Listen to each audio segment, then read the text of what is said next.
there, future doctors! Today, I'm taking you inside the operating room for a heart surgery walkthrough. Ready to dive in? Let's go! First up, the prep.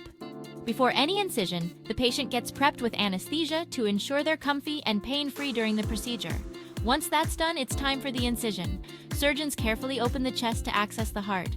It's a delicate process, requiring precision and steady hands. Next, the heart-lung machine comes into play.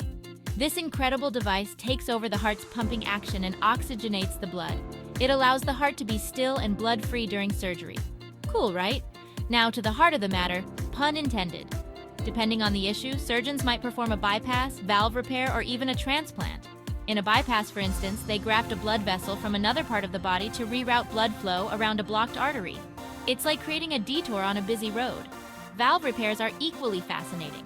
Surgeons might use rings, clips, or even artificial valves to fix or replace defective ones. And for those severe cases, a heart transplant might be needed. The old heart is delicately removed, and a donor heart is stitched into place with incredible precision. Once the surgical repairs are done, the heart is restarted and the heart-lung machine is gradually weaned off.